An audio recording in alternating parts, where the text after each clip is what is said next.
How's it going, guys? We're finally back with a Corsa episode, and in this one we're taking care of this nasty interior.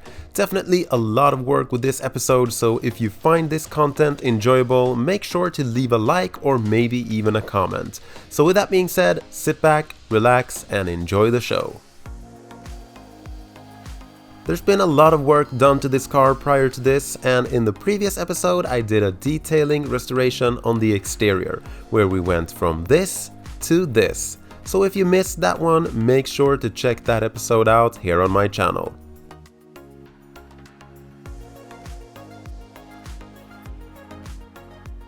Now this video will be all about the interior, but I thought I'd just show you really quickly when I'm replacing the coolant temp sensor. And the reason why I'm doing that is because I've experienced some cold starting issues, or rather when the car is like lukewarm. The idle is almost dying when you start it up, just when you start it up. And I think I've found the issue, so let me show you. And as we can see, the old sensor had a completely different resistant reading compared to the new one, even though they are both at the exact same temperature.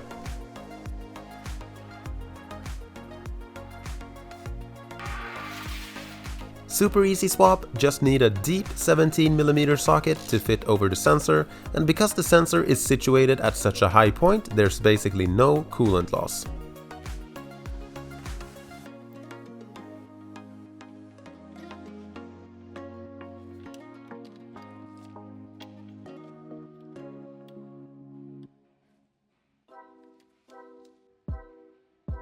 So with that taken care of, let's proceed with the interior. First thing to do is to empty out the car of any loose junk and debris, and then also to remount these plastic covers that's just been laying around in the car.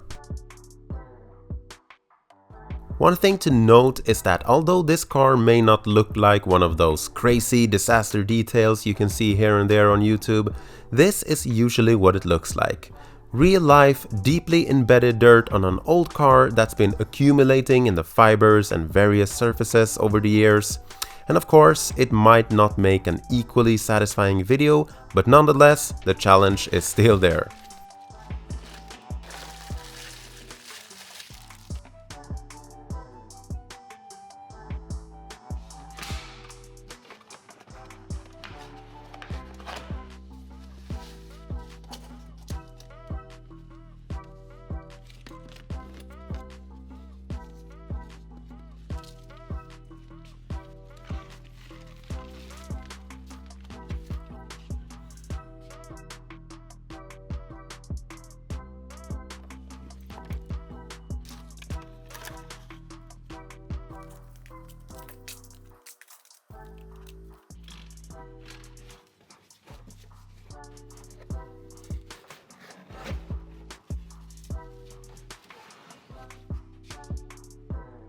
When it comes to removing the front seats, one of the fasteners is a through bolt with exposed threads under the floor. Surely nothing can go wrong there.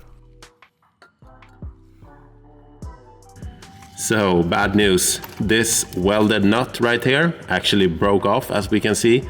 Apparently, these 4 tiny spot welds aren't enough when you're dealing with a rusty bolt like this. But no big deal, I'll just put a wrench on here and unscrew it while I hold it with a wrench.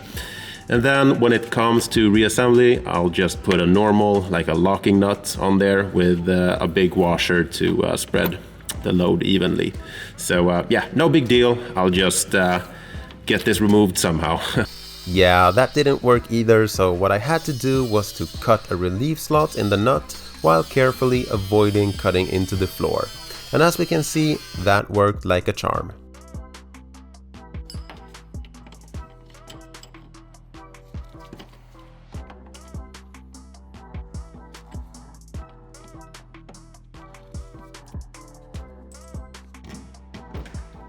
These seats are a bit special as the pretensioners are mounted on the seats directly. Usually they are located inside of the pillars, so it's important to insert this red safety lock before removing the front seats. How did it go with the bolt and the welded nut on the other side, you may ask? Well, it was the exact same thing, but I won't bore you with showing that again, so let's proceed with removing the rear seats.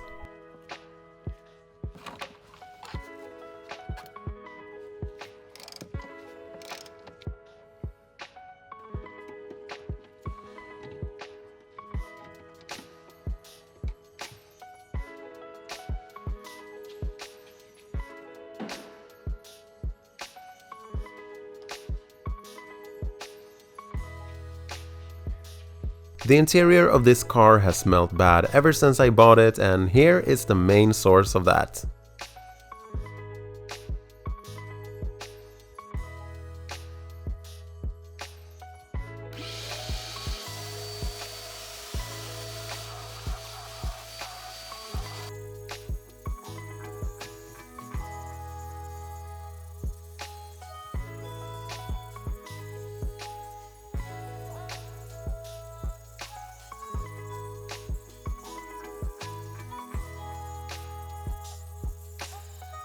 As we can see right here, just a vacuum makes a world of difference.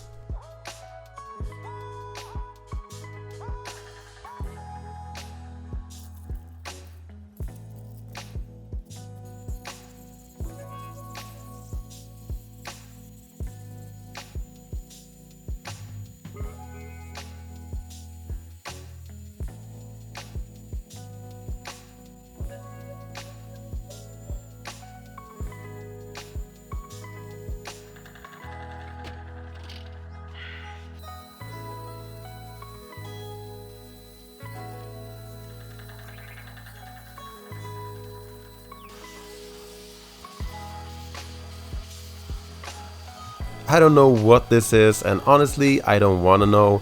Also, we can see that the stitching on two of the rear seatbelt buckles are missing. So of course these were repaired and put back together with heavy duty threads. I also took out the seatbelts and thoroughly cleaned them with soap and water.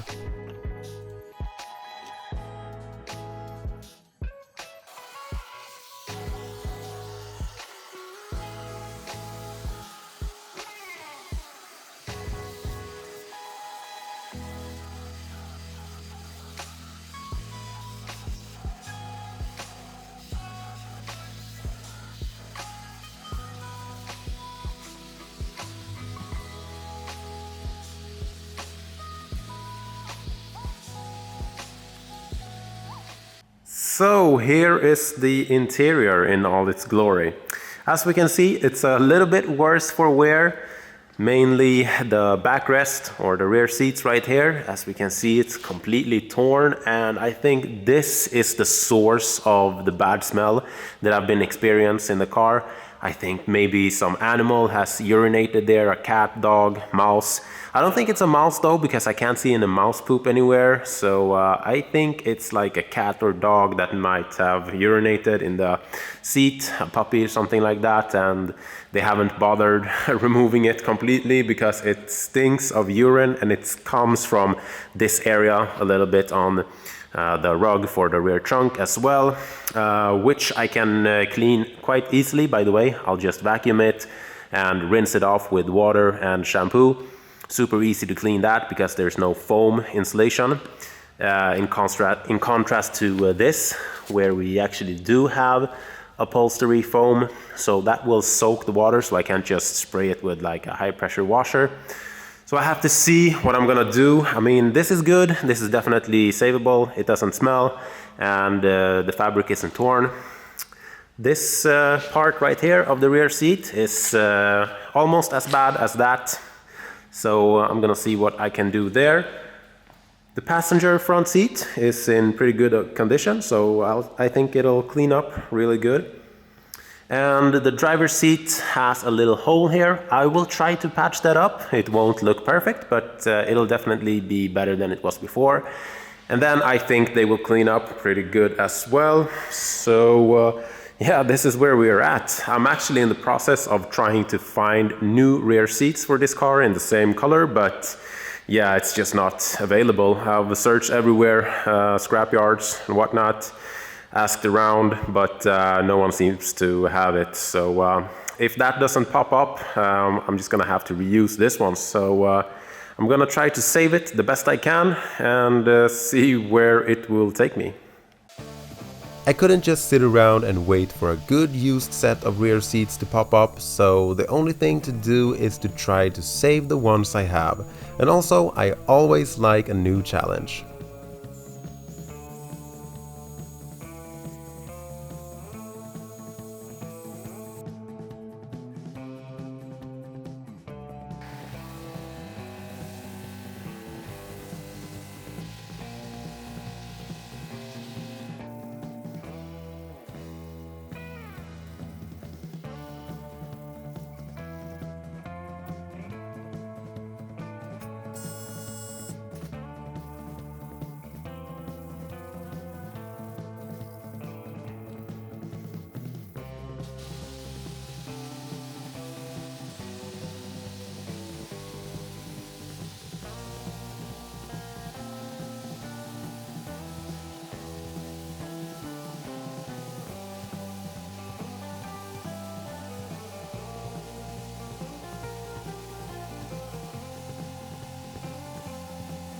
On this part of the rear seat, I decided to cut away this dead material as it was clearly not reusable and destroyed by whatever it was exposed to.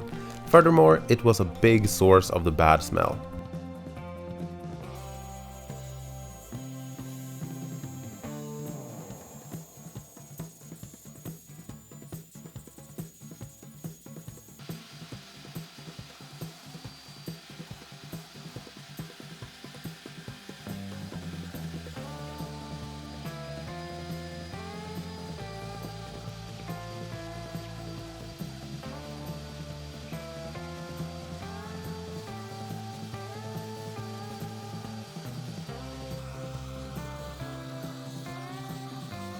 With the seats now being fully vacuumed, it's time to extract them and hopefully eliminate all of the bad smell completely and also get rid of all of the stains.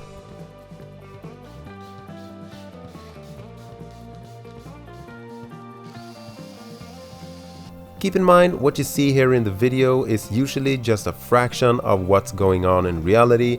I went over these seats multiple times with the scrubbing and extracting. In fact, I did around 5 or 6 rounds with the rear seats until the water in the wet extractor came out more or less clear and clean.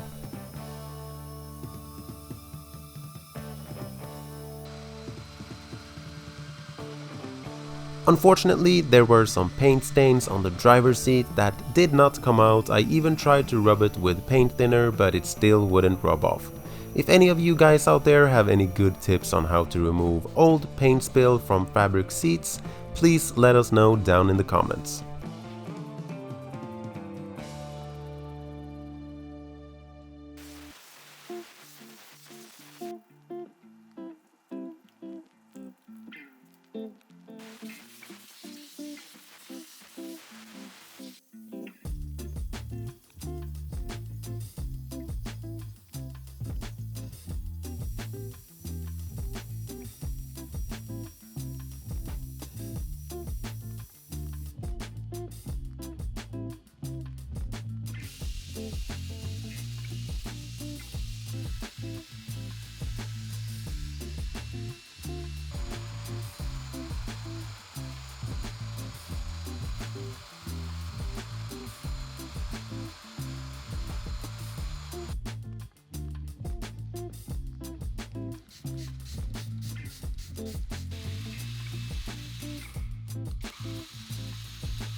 The big elephant in the room now is obviously that the stitching in the fabric is completely torn, but I can happily say that we managed to fix that, and here's why that was possible.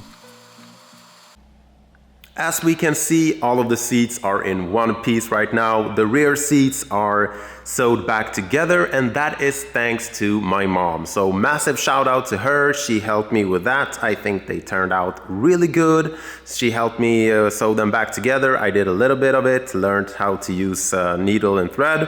So super happy about that I managed to reuse all of the seats.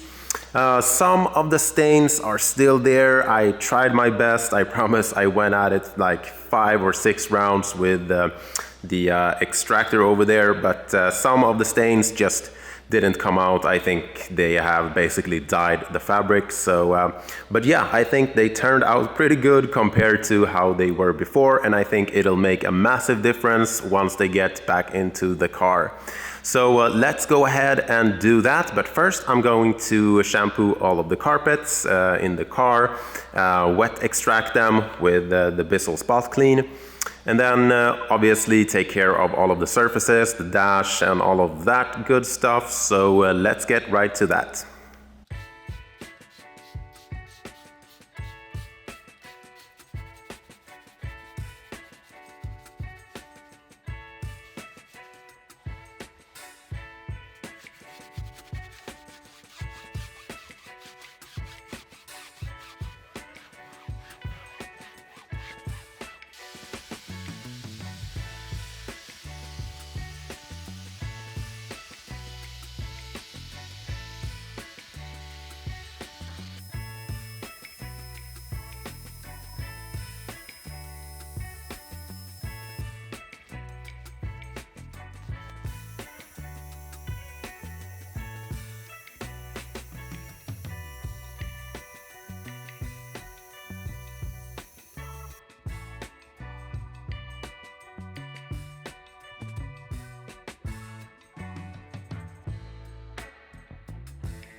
The carpet and panels are looking real nice and clean now, so let's go ahead and throw the seats back in and make this interior complete.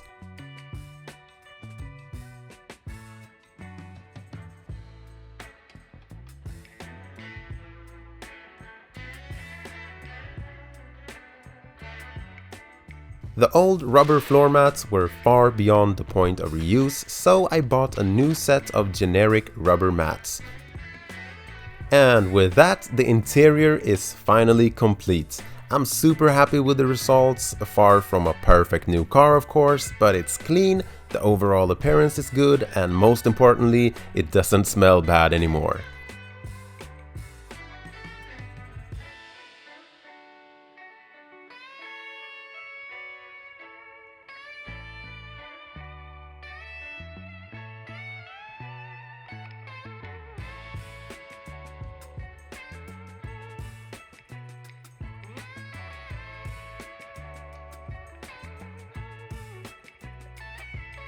Alright, I can finally say now that I am officially done with this car, with this little Corsa project.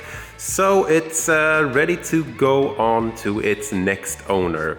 As much as I'd like to keep all of the cars that I'm working on, I just simply don't have the space or the economy to do that.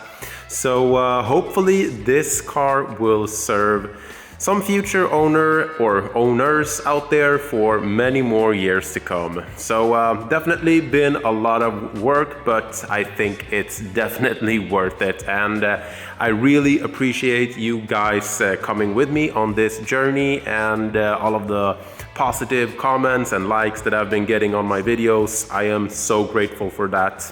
So with that being said, this project has come to an end. I will see you with the next car and the next video. So until then, have a really good one. So see you soon.